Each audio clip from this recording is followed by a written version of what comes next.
The second big change is going to how we interface with technology. And look, the message here is, what if our interactions could be entirely natural? Whether we could almost forget that this was actually some kind of technological artifact. And what's really going to drive this, of course, is voice. Many of you already have a smart speaker in your house. You've already noticed the way your kids interact with it, right? So as your kids grow up, this will be totally normal for them.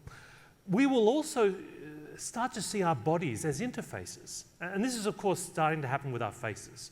I'm sure many of you have an iPhone X or one of these brand new, hideously expensive phones. Despite it being so expensive, I don't know whether you found this, but my phone just doesn't like me in the morning. Like, it literally refuses to open until I've had 3 cups of coffee. Apple's just basically saying, I don't like your face.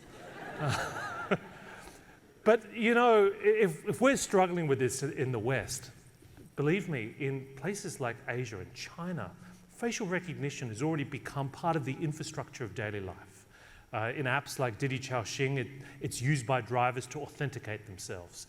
The police have augmented reality glasses connected to a database of 600 million photos.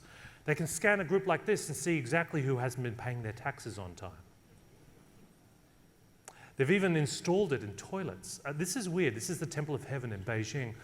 If you've ever been irritated by those paper dispensers that give you 1 sheet at a time, you're going to love these ones in Beijing. They scan your face. And when you've taken enough paper, they just cut you off. I mean, that's not going to lead to some sort of disaster, I don't know. But I'm bringing this up because I think China, much more than Silicon Valley, is where the future of digital is going to play out first. China will be the first post-cash, post-credit card society because everyone in that country uses Weixin or WeChat, which is like an operating system for daily life. The largest money market fund in the world, Bao, runs on these platforms.